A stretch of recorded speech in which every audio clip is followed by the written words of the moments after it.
We shouldn't talk about this may contain graphic descriptions and/or explicit content that may not be suitable for all listeners. Listener discretion is advised.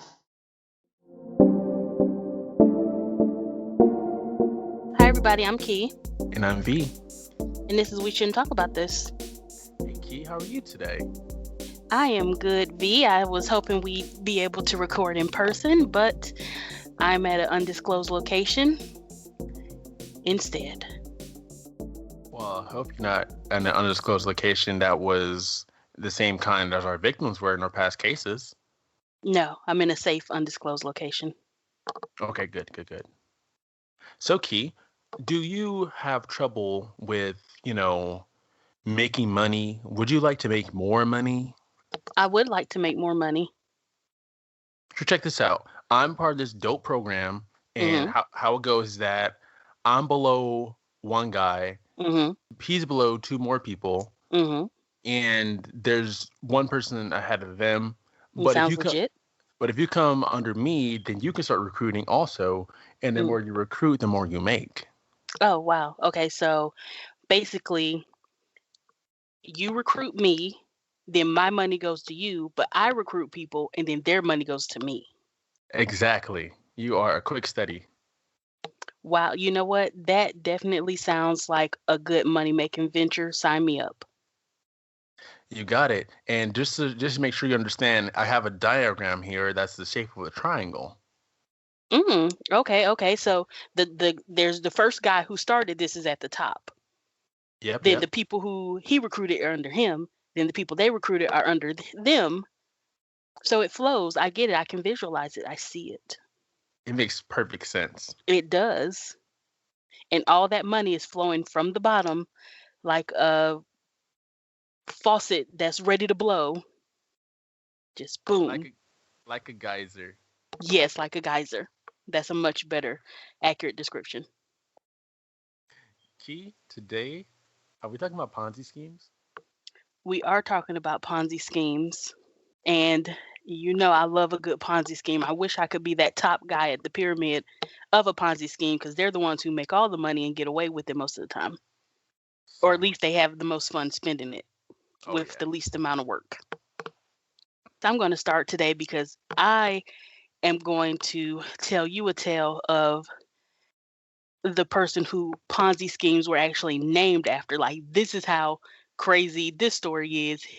He became the Ponzi of the Ponzi scheme. Is this an origin story? It is now what he did was not unique, but how quickly he did it, like his rise and fall was like in less than a year. Oh wow. So, gather round, children. It's time for a tale of crime. Charles Ponzi was born Carlo Pietro Giovanni Guglielmo Tibaldi Ponzi, March 3rd, 1882, in Lugo, Emilia-Romagna, Italy. Ponzi's ancestors had been well-to-do, but the family had fallen on hard times and had little money. Ponzi took a job as a postal worker, but soon was accepted into the University of Rome La Sapienza. His richer friends considered the university a quote 4-year vacation. So he was inclined to follow them around to bars and cafes and the opera and things like that. Now, this resulted in Ponzi spending all his money, and 4 years later, he was broke and didn't have a degree.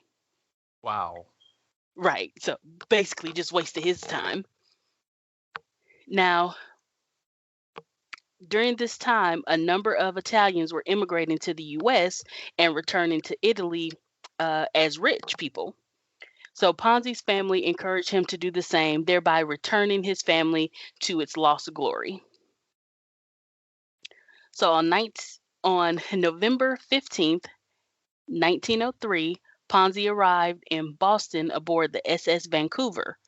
By his own account, Ponzi had $2.50 in his pocket after having gambled away the rest of his life savings during the voyage. So we can see already he's not the best with money. Like, you're going to a brand new country to start a new life. and you gamble all your money away while you're en route. Already, geez. Right. So he quickly learned English and spent the next few years doing odd jobs along the East Coast, eventually taking a job as a dishwasher in a restaurant. Ponzi managed to work his way up to the position of waiter, but was fired for theft and shortchanging customers. Now, in 1907, after some years of failing to do well in the US, Ponzi moved to Montreal, Quebec, Canada.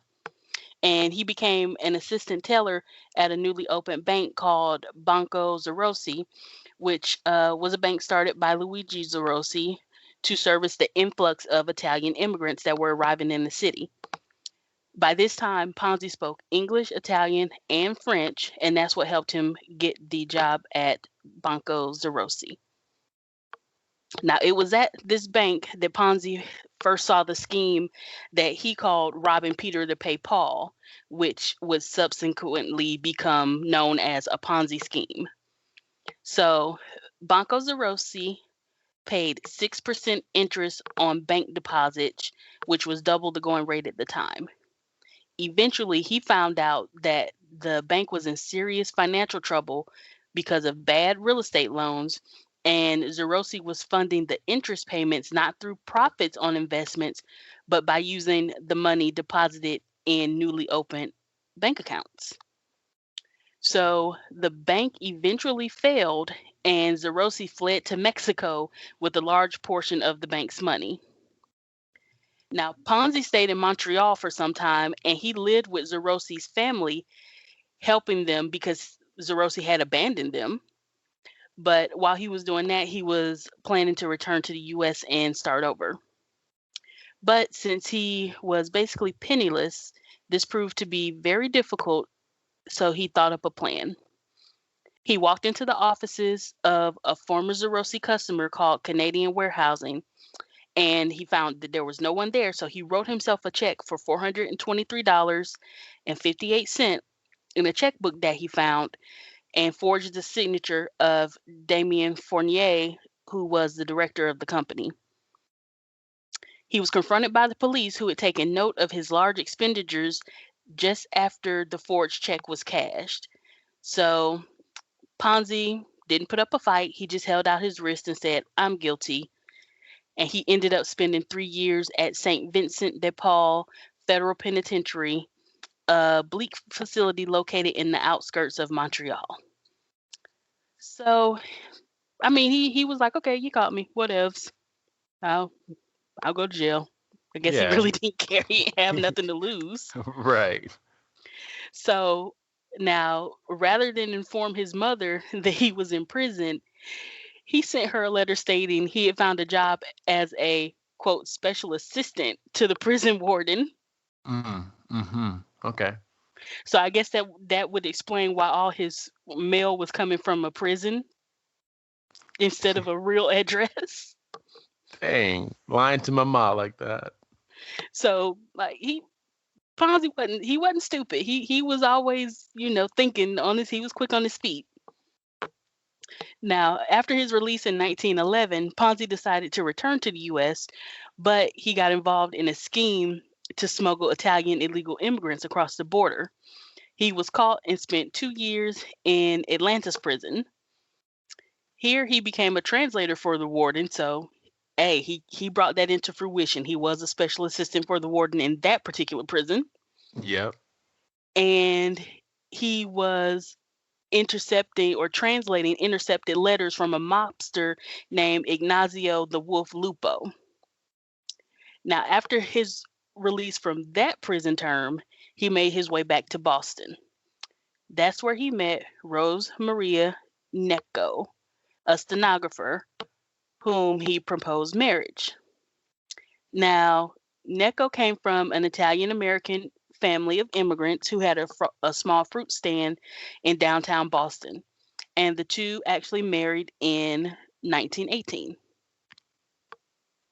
Now, this is where he starts to figure out his Ponzi scheme.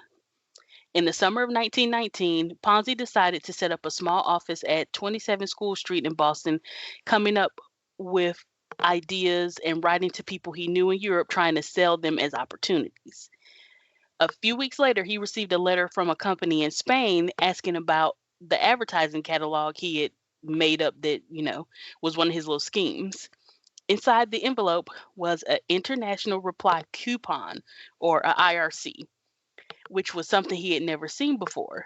So he asked about the IRC and he found a weakness in the system, which would, in theory, allow him to make money. Now, the purpose of the IRC, do you know what those are? Have you ever used one before? An IRC. I don't think so. Okay, so the purpose of the IRC was to allow someone in one country to send it to a correspondent in another country who could then use it to pay postage for the reply. So if you're in Canada and I'm in Mexico and I'm sending you a letter and I'm wanting you to reply, I buy the IRC in Canada, send it to you with my letter, you cash that in at a Mexican um, post office, and they will change it into stamps so that you can reply back to me without having to pay for it. Oh, okay. So IRCs were priced at the cost of postage in the country where it was purchased, but it could be exchanged for stamps to cover the cost of postage in the country where it was redeemed. So if these values were different, there was a potential profit. Now, inflation after World War I had greatly decreased the cost of postage in Italy expressed into US dollars. So that means an IRC could be bought cheaply in Italy and exchanged in the US for stamps of higher value, which could then be sold. So you buy, like, say, 20 IRCs in Italy, which will cost you, let's say, $1 in American money. You send them over to America, but the stamps that they're worth is, say, $50 of American money. Okay, okay. So you sell them and you make that profit. Yeah. I see. Okay. So Ponzi claimed that the net profit on these transactions after expenses and exchange rates was in excess of 400%. This was a form of arbitrage, or profiting by buying an asset at a lower price in one market and immediately selling it in a market where the price is higher, which was and still is completely legal. Now, seeing this as an opportunity, Ponzi quit his job as a translator and set his IRC scheme into motion, but he needed a large capital outlay to start.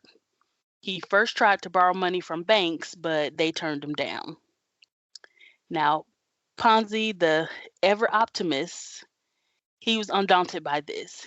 He set up his own stock company to raise money from the public.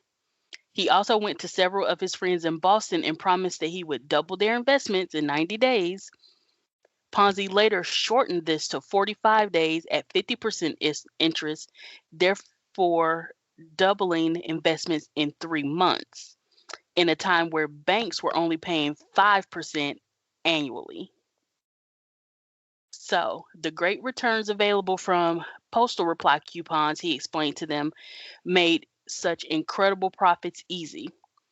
Some people invested and were paid off as promised because, of course, you have to keep the first people in happy.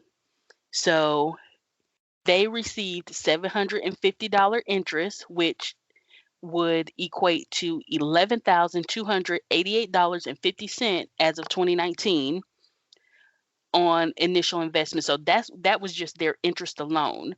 Their initial investments were $1,250, which would be $18,814.16 as of 2019. So that would be a very large investment, but also a very large return of Right. interest. Right. And that's what people buy into. Right. So in January 1920, 100 years ago, wow, this is crazy. Ponzi started his company, the Securities Exchange Company, to promote the scheme. In the first month, 18 people invested in his company with a total of $1,800 or $23,353.12. He paid them promptly the very next month with the money obtained from new investors. Of course, because that is how a Ponzi scheme works. As long as there's money coming in, the people at the top are getting paid. So Ponzi set up a larger office, this time in the Niles building on School Street. Word spread and investments came in at an ever increasing rate. Ponzi hired agents and paid them a generous commission for every dollar they brought in. In just 1 month's time between February and March of 1920, the total investment amounts had risen from $5,000 to $25,000, which is the equivalent of $60,000 to $320,000. Now, as the frenzy began building, Ponzi hired more agents to seek out new investors in New England and New Jersey. At the time, investors were being paid at impressive rates, which subsequently encouraged others to invest. By May 1920, he had made $420,000, which would be equivalent to $5,400,000. By June 1920, people had invested $2.5 million in Ponzi's scheme, which is equivalent to $32 million now. Wow. By Jeez. July, he was raking in $1 million a week and rising. That's $1 million in 1920 money. The equivalent to that as of 2019 is $12,973,953.87 every week. That is insane. Oh my goodness. By the end of July, he was approaching almost $1 million a day. Oh my God. Now, Ponzi began depositing the money in the Hanover Trust Bank of Boston, which was a small bank on Hanover Street, in the mostly Italian North End. Now, he hoped that once his account was large enough, he could impose his will on the bank or even be made the bank's president. He bought a controlling interest in the bank through himself and several friends after depositing $3 million. Ponzi was making millions. People were mortgaging their homes and investing their life savings. Most did not even take their profits out, but instead let Ponzi reinvest them. And that's where he gets you. You're reinvesting money that actually doesn't exist. So therefore, he's not losing anything. That is so scary. Yes. It's like it's basically a house of cards. Meanwhile, has set up branches from Maine to New Jersey. Even though his company was bringing in fantastic sums of money each day, the simplest financial analysis would have shown the operation was running at a large loss. As long as money kept flowing in, existing investors could be paid with new money. This was the only method Ponzi had to continue providing returns to existing investors, as he made no effort to generate legitimate profits. Now, Ponzi's initial investors consisted of working class immigrants like himself, but gradually the news traveled upwards and many well to do Bostonians also invested in his scheme. In its heyday, nearly 75% of Boston's police force had invested, and he had investors that included the people closest to him, like his chauffeur and his brother in law. He was indiscriminate about who he allowed to invest, from young newspaper boys investing a few dollars to high net worth individuals like a banker from Lawrence, Kansas, who invested $10,000, which is $129,739.54. Ponzi was willing to take a penny from anybody. If you were going to invest, he Man, was going to take it. man, he done trick little Timmy in the newspaper route. That's jacked up. Hey, they thought they was going to be rolling in the dough like Mr. Ponzi. Now, although Ponzi was still paying back investors, it was mostly for money from subsequent investors, of course, and he had not yet figured out a way to actually change the IRCs into cash. So he's been taking all this money and hasn't even figured out how to get these dang on IRCs. He don't even know how to get the money. What the hell? He also realized that changing coupons to money was almost an impossibility. For example, for the initial 18 investors in January of 1920, for their $1,800 investment, it would have taken 53,000 postal coupons to actually realize the arbitrage profits. Ain't nobody buying that many stamps. For the subsequent 15,000 investors that Ponzi had, he would have to have filled ships, freighters, everything full of postal coupons just to ship them to the US from Europe. Regardless of this, Ponzi lived luxuriously as they all do. He bought a mansion in Lexington, Massachusetts, and a locomobile, which was the finest car of that time. Do you know what a locomobile is? I know you're a car enthusiast. Now, I've not heard of a locomobile before. That sounds like something that'll be on rails. Well, it was the finest car of that time. Ooh, okay, hold on. I see it now. Yes, indeed. This looks really powerful too for its time. So he had that locomobile going. He had him a mansion. He was doing it. Now, he had initially bought 2 first-class tickets to Italy for a delayed honeymoon with his wife, Rose, but he instead decided to change them to bring his mother from Italy to the US in a first-class stateroom on an ocean liner. Hey, So, that's super nice. hey, that's what I'm saying. At least do your mom right after you've been lying to her all these years, Still lying to her. probably. She lived with Ponzi and Rose in Lexington, but unfortunately she died soon after. Now, Ponzi also bought a macaroni company and part of a wine company in attempt to gain profits that could be used to repay the investors of his IRC scheme. So it's not like he wasn't trying, he just couldn't do what he thought he could with the IRCs. Now, Ponzi's rapid rise naturally grew suspicion. When a Boston financial writer suggested there was no way Ponzi could legally deliver such high returns in a short period of time, Ponzi sued him for libel and won $500,000 in damages. Jeez. Now, as libel laws at that time placed the burden of proof on the writer and publisher, this effectively neutralized any serious probes into his dealings for some time. So that was smart, you know. That would keep the people from, I guess, really, even if you looked into it, you wouldn't really make it known.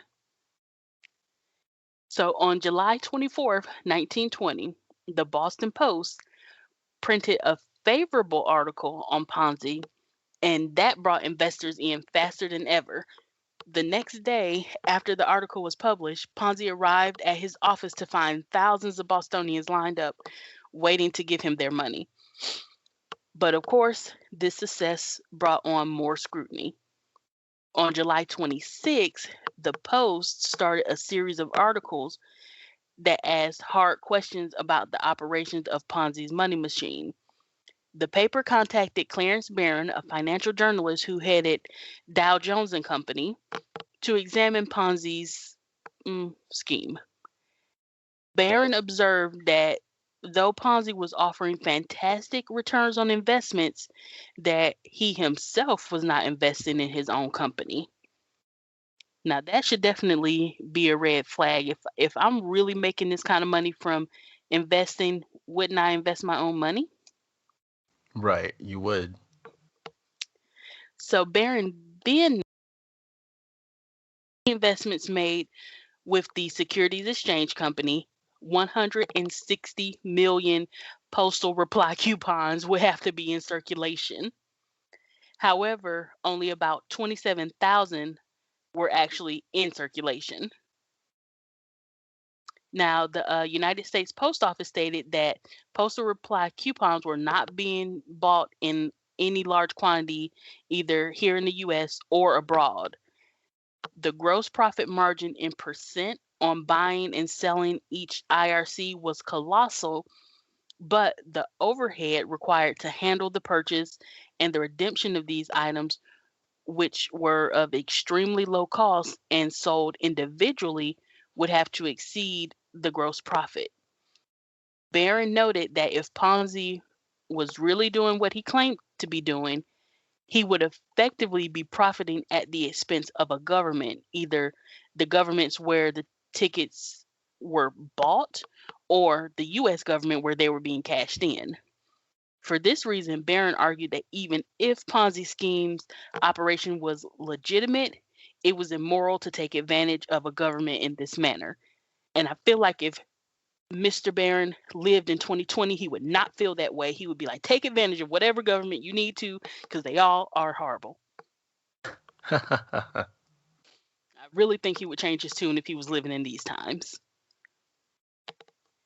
So, the Post articles caused another panic run on the securities exchange, which is where investors start pulling out their money. So, Ponzi paid out $2 million in 3 days to a wild crowd outside of his office. Now, he canvassed the crowd, he passed out coffee and donuts and cheerfully told them that they had nothing to worry about. Now, this got many to change their minds and leave their money with them. But this also attracted the attention of Daniel Gallagher, a United States attorney for the District of Massachusetts. Gallagher commissioned an audit of the security exchange company's books, an effort made difficult by the fact that Ponzi bookkeeping system was merely index cards with investors' names written on them. No way. Now, in the meantime, Ponzi had hired a publicist named William McMasters. However, McMasters quickly became suspicious of Ponzi's endless talk about postal reply coupons, as well as the ongoing investigation against him. He later described Ponzi as a financial idiot who did not seem to know how to add. The denouement for Ponzi began in late July when McMaster found several highly incriminating documents that indicated Ponzi was merely robbing Peter to pay Paul, which is basically what he was doing. McMasters went to Grozier, his former employer, with this information. Now, Grozier offered him $5,000 for his story, which was printed in the Post on August 2nd, 1920. McMaster's article declared Ponzi hopelessly insolvent, reporting that while he claimed $7 million in liquid funds, he actually had less and was at least $2 million in debt. With interest factored in, McMasters wrote, Ponzi was as much as $4.5 million in the red. Now, this story set off a massive run, and Ponzi paid off in one day. On August 9th, the bank examiners reported that enough investors had cashed their checks on Ponzi's main account that it was almost certainly overdrawn. Allen had ordered the Hanover Trust Bank not to pay out any more checks from Ponzi's main account. He also orchestrated an involuntary bankruptcy filing by several small Ponzi investors. This move forced the Massachusetts Attorney General J. Weston Allen to release a statement that there was little to support Ponzi's claims of large-scale dealing in postal coupons. State officials then invited Ponzi note holders to come to the Massachusetts State House, furnish their names and addresses for the purpose of an investigation. On the same day, Ponzi received a preview of Pride's audits, which revealed that Ponzi was at least $7 million in debt. Dang. Now, on August 11th, it all came crashing down for Ponzi. First, the Post came out with a front page story about his criminal activities in Montreal 13 years earlier, including his forgery conviction and his role at Zerossi's scandal-ridden bank. That afternoon, Bank Commissioner Allen seized Hanover's trust due to numerous irregularities. The commissioner thus inadvertently foiled Ponzi's plan to borrow funds from the bank vaults as a last resort in the event all other efforts to obtain funds failed. By the morning of August 12th, Ponzi's certificate of deposit at Hanover Trust, which had been worth 1.5 million, was reduced to 1 million after bank officials tapped into it to cover the overdraft. Even if he had been able to convert it to cash, he would have only had 4 million in assets. Amid reports that he was about to be arrested any day, in true Ponzi style, he surrendered to the federal agents that morning and accepted prize figures. He was charged with mail fraud for sending letters to his marks telling them that their notes had matured. He was originally released on $25,000 bail and was immediately rearrested on state charges of larceny, for which he posted an additional $10,000 bond. After the Post released the results of the audit, the bail bondsmen feared that Ponzi might flee and withdrew the bail for the federal charges. Attorney General Allen declared that if Ponzi managed to regain his freedom, the state would seek additional charges and seek bail high enough to ensure Ponzi would stay in custody. So they were like really dropping the hammer on him at this point. Yeah. Now, this news brought down 5 other banks in addition to Hanover Trust. So he toppled 6 banks with this. Ponzi's investors were practically wiped out, receiving less than 30 cents to the dollar. They saw their financial pictures all but destroyed. They lost about $20 million in 1920, which would be approximately $196 million in 2019. In 2 federal indictments, Ponzi was charged with 86 counts of mail fraud and faced life in prison. At the urging of his wife, Ponzi pled guilty on November 1st, 1920, to a single count before Judge Clarence Hale. Now, Judge Hale declared before sentencing, here was a man with all the duties of seeking large money. He concocted a scheme which, on his counsel's admission, did defraud men and women. It will not do to have the world understand that such a scheme can be carried out without receiving substantial punishment. So guess how many years was his substantial punishment? For back then, I want to say 30 years. Mm, you're rougher than Judge Hale. Ponzi was sentenced to 5 years in federal prison. And Bro. he was released after 3.5 years. No. But was almost immediately indicted on 22 state charges of larceny. Remember, the state said, once these feds get finished with you, we're going to come after you. Now, this came as a surprise to Ponzi because he thought he had a deal calling for the state to drop any charges against him if he pled guilty to the federal charges. So with that being said, he sued, claiming that he would be facing double jeopardy if Massachusetts retried him for the same offenses spelled out in the federal indictment. Now, the case, Ponzi v. Fessenden, made it all the way to the U.S. Supreme Court. On March 27, 1922, the Supreme Court ruled that federal plea bargains have no standing regarding state charges.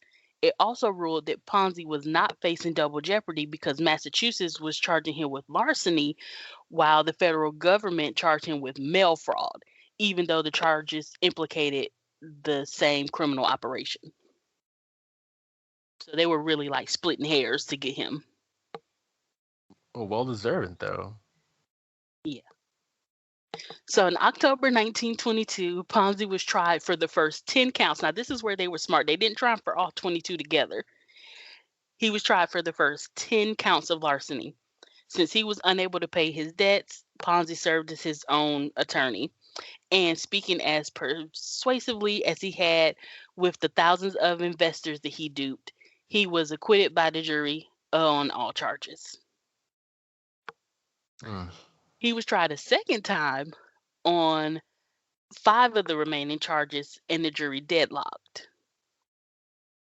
Ponzi was found guilty at a third trial and was sentenced to an additional 7 to 9 years in prison as a, quote, common and notorious thief. So those last few charges is where they got him. See, but that's where they were smart. If they did all 22 the first time, he would have been off, and that would have been that. So it should be noted that during his various prison terms, Ponzi continued to receive Christmas cards and such from some of his more gullible investors, as well as requests from others to invest their money from his prison cell. I must say, these are people who believed in him. If they knew he was in jail for defrauding people and were still sending him Christmas cards and requests to reinvest more of their money. What? So there was also efforts to have him deported as what they deemed an undesirable alien in 1922, but that was not successful. So in 1925, Ponzi was released on bail as he appealed the state conviction, and he fled to a Springfield neighborhood in Jacksonville, Florida, where he launched a company called Charpon, which was just a mashup of his name, Charles Ponzi. So Charpon Land Syndicate, in which he offered investors tiny tracts of land, with some of them being underwater, and a promising 200% return in 60 days. In reality, it was just a scam that sold swampland to people.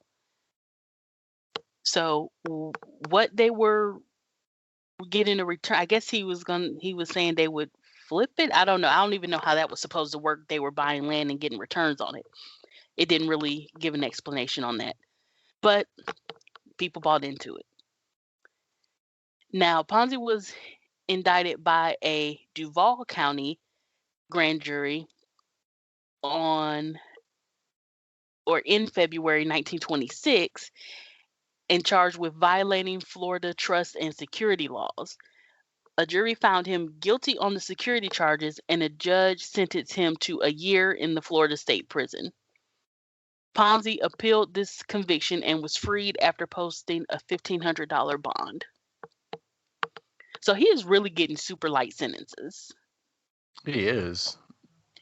So Ponzi traveled to Tampa, where he shaved his head, grew a mustache, and tried to flee the country as a crewman on a merchant ship bound for Italy. However, he revealed his identity to a shipmate, which you never do. Never tell anyone who you really are when you're trying to skip the country to flee charges to go to jail. Now, word spread to a deputy sheriff who followed the ship to its last American port of call in New Orleans and placed Ponzi under arrest. Ponzi was sent back to Massachusetts to serve out the rest of his prison term, which was 7 more years in prison.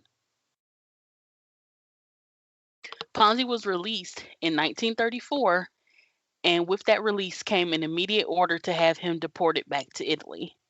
On October 7th, Ponzi was officially deported. Now, Rose stayed in the U.S. and divorced Ponzi 3 years later in 1937. In Italy, Ponzi jumped from scheme to scheme, but little really came of him. He eventually got a job in Brazil as an agent for Alitalia Airline, but the airline shuttered during World War II. Ponzi spent the last years of his life in poverty, working occasionally as a translator.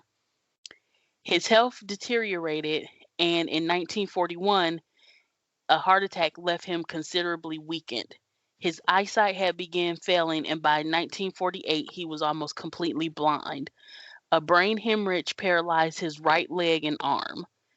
Ponzi died in a charity hospital in Rio de Janeiro called the Hospital São Francisco de Assis of Federal University of Rio de Janeiro, which is a lot for a hospital name. He died there on January 18th, 1949. Wow. Some So life. really, and his whole scheme was from like January, and it was like over by November.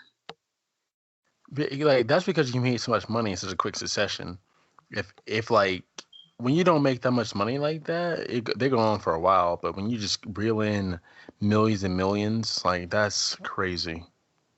Right. He was attracting way too much attention, and there was too much happening in too short of a time frame. He got too rich too fast. He flew too close to the sun on gossamer wings. Oh, Icarus, when will you learn? When would you learn? Hey man, Mr. Ponzi, ah, he definitely went through a lot, and when he found his calling of doing schemes, he tried doing schemes in even like after that, and they didn't go well. But still, like he knew that was his calling. Like he knew what he needed to do to make money, and he tried to sell that swamp land. Yeah, But he tried, and unfortunately, he could never find a scheme good enough as the IRC scheme. uh, I'm really surprised I made so much money from from how IRCs work. I'm really surprised I made so much money, but hey, I I guess guess anything's possible. like a lot of people just didn't know. They just took his word for it. Like, he said he had never even knew what it was until he received one. So probably just a lot of people didn't even know what they were and was like, "Oh, okay, well, he studied and he's the businessman. Let's take his word for it." He's the businessman. Yeah. Mm. Well, Key, I really appreciate that story. That was very interesting. I always thought Ponzi schemes, the name Ponzi was just like a made up word by people because it sounds like like a bad term or something like that. But it's just a cool Italian Mm, name, as all of yeah, them it's really are. a scheme that was so, I guess, shocking in the 1920s. It is still holding strong today to be named a Ponzi scheme. Yeah, he made an impact on the entire U.S. economy right there. So, Key, my my Ponzi schemer, the grand master of this scheme, is a Belgian man. And Belgian waffles. he, the picture I found of him, he had his face printed on dollar bills. He has a very astonishing story. It's pretty short, but he's done a lot in his time of being the head of his scheme. Let's hear it. All right. So, Jean-Pierre Van Rossum was born on May 29th, 1945 in Bruges, Belgium. Born to Jean Van Rossum and Hermana Paten, not much is written about his childhood, though after high school he was a star economics student at the University of Ghent. He made money on the side doing homework for other students, which included writing 200-page essays for each client. He became a Marxist, a supporter of the political and economic theories of Karl Marx and Friedrich Engels. Then won a scholarship to study under Lawrence Klein, a Nobel Prize winner who pioneered the use of computers to predict market fluctuations. Developed in the 1960s, the Wharton econometric forecasting model was a system used to forecast fluctuations. This machine also studied national products, exports, investments, and consumption, and the effect of them of changes in taxation, public expenditure, oil price, and other variables. Van Rossum would later start his own company in the US. But what happens to this company? How did this one go down? He went bankrupt, splurging on heroin, and served time for fraud. Sweet gracious, not heroin. Yeah, so he had a huge downfall there.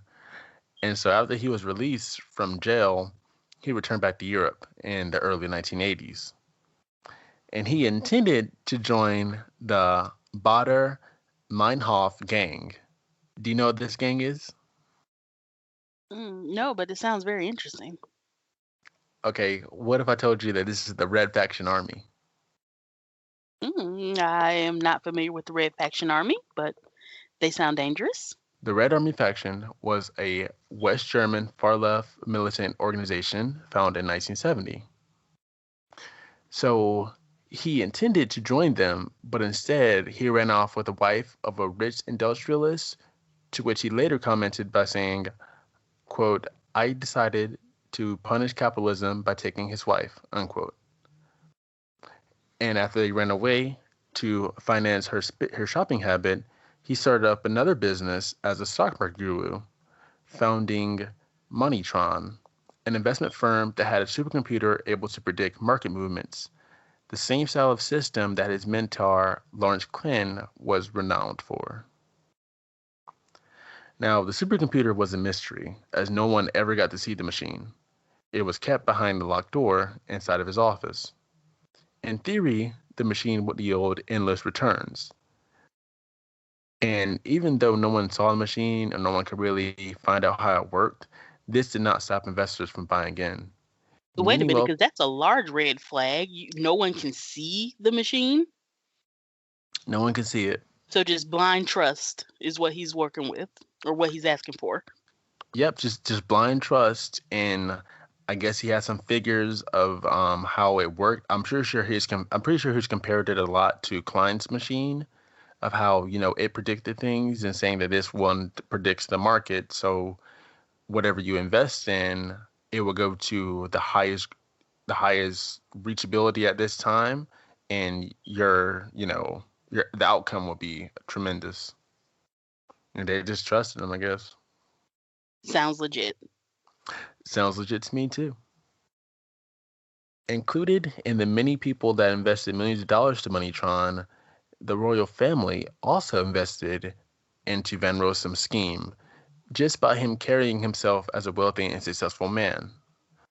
By 1989, he claimed the firm was managing $7 billion in assets, but in reality, he actually only accumulated 34 billion 692,321,673 Belgian francs, which is $860 million. He was taking money from new investors to pay older ones and bankroll his own extravagant lifestyle. At Of one course, point, because that's what you do. that's what you do, but he went extremely all out. If Charles Ponzi was a schemer in the 80s or 90s, he would have probably done this same route right here. So at one point, he owned a Formula One racing team, the Moneytron Onyxes, two aircrafts, 108 classic and racing Ferraris, and a $4 million yacht, which he named the Destiny of $89 million. I mean, I have no problem with any of the things he bought. It sounds pretty legit. It sounds like a GTA 5 status right there. Yes, I mean, these all sound like sound investments. So this Formula One team he got, they were just average as far as F1 standards go. In the one of the Grand Prix in 1989, they placed 10th of 21 cars, 21 teams. But their biggest success was placing third place at the Grand Prix of Portugal with driver Stefan Johansson. So, he wasn't like bringing home the big old gold or platinum trophies or anything like that, but they were still okay as far as F1 teams go. Yeah, I mean, he could have bought a better team, but oh well. Oh well. He was proud of it too. He has lots of pictures with the with like a miniaturized F1 car, and of course like him wearing like the Moneytron logo and stuff, looking swaglicious and everything. If you're gonna commit, you might as well commit all the way. Oh, yeah, absolutely, absolutely. It only took that decade to end Van Rossum's empire. It collapsed in 1990 after a $50 million check to a French businessman bounced. This translates to 276,471,237 francs. Who writes a check that big? First of all, You got me. I, why would I, you not write a series of small checks? I guess I have no idea, but yeah, I definitely would have spread that one out a bit. At least prolong the inevitable. Right.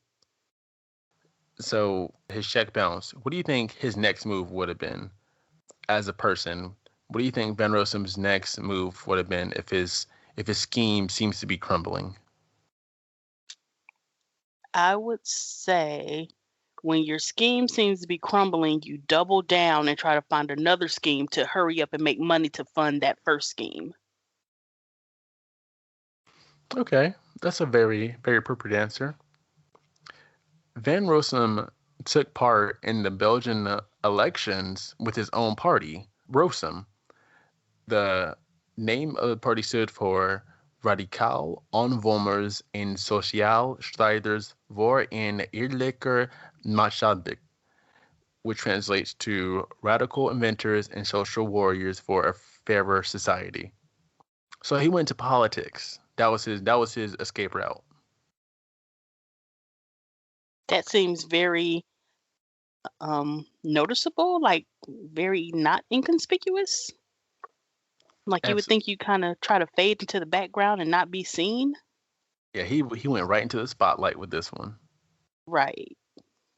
So he started his political career partly out of political enthusiasm. In the election of 1991, Rossum took 3 seats in the Chamber of Representatives and 1 in the Senate. Van Rossum took a seat in the Chamber of Representatives. Van Rossum caused quite a bit of stir with this when a convinced Republican during his inauguration of King Albert screamed, Vive la République d'Europe, vive Julien Laurent.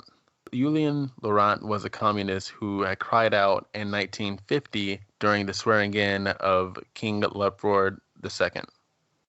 Van Rossum in 1991 was also sentenced to 5 years in prison for fraud, but parliamentary immunity delayed his sentence until 1995. When he finally did serve time, he mainly focused on his literature, and he wrote a personal diary called the Gevangen Genzenbuch, which translates to prison book, which he later published. Prison book, like very straight to the point. That's right. He commented on this by saying, quote, the good news is that there will be one capitalist less in the world. The bad news is that he is me, unquote. He's very honest with these things. I like him. I like him. Oh I mean, yeah, not honest as far as stealing people's money, but you know. yeah. When it comes to like commenting on his failures, he'll own up to it.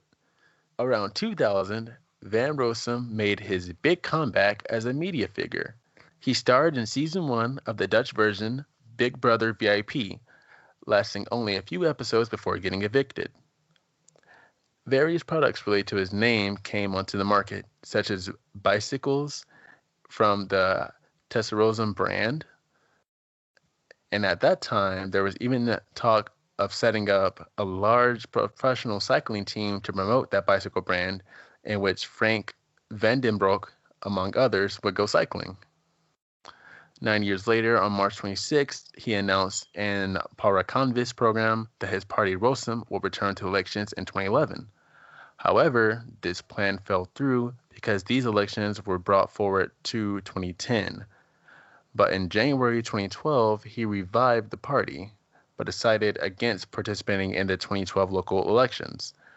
Rossum did participate in the 2014 elections, for which he drew the Flemish list in Antwerp. The party obtained 0.24% of the votes in the Flemish parliament and 0.17 in the federal parliament, which was more than enough for a seat. In the recent years up until his death, Van Rossum lived a more secluded life.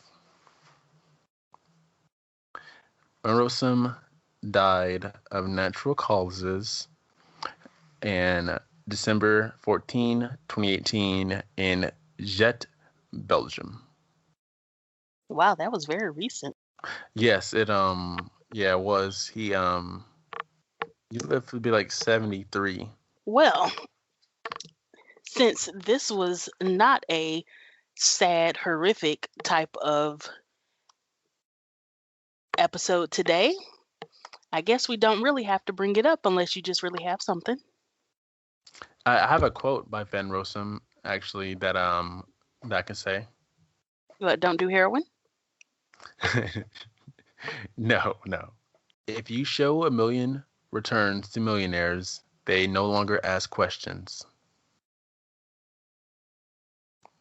That's it. Well, okay. I mean, it would be a great quote, like like the late Rick James saying, "Cocaine is one hell of a drug," but unfortunately, it's not what we have here. Well, children, do not get involved in Ponzi schemes. If anything requires you to bring other people in order to get money out of it, and you're not actually selling a product, it's a Ponzi scheme. It's a pyramid. It's a multi-level marketing, whatever they want to call it. If it requires you to bring other people in before you can actually get money out of it, and there's no actual product, you're being Ponzi'd. Don't do it. The money sounds great, but it's not what you think.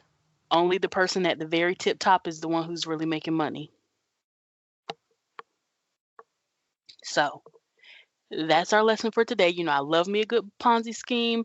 Maybe the next episode we can visit Bernie Madoff, because it should be called a Madoff scheme now. They should retire Ponzi after what he did. So Bernie we'll Madoff. have to say that. Yes, we'll have to save Bernie Madoff for another Ponzi episode. Now, I do remember Robert De Niro playing him in a movie. Yes, well, we'll definitely have to tell his story, because he was legit stealing everybody's money. Well, all right then, another time. Well, with that being said, everybody join us on our Facebook group, the We Shouldn't Talk About This podcast group, on Instagram and on Twitter at WStat_pod.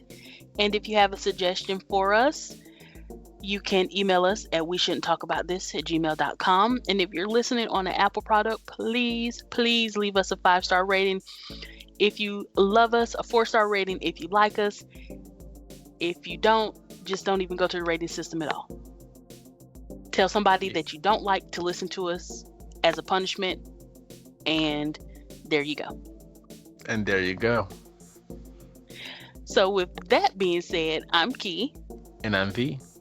And this is We Shouldn't Talk About This. Thanks for listening. Bye.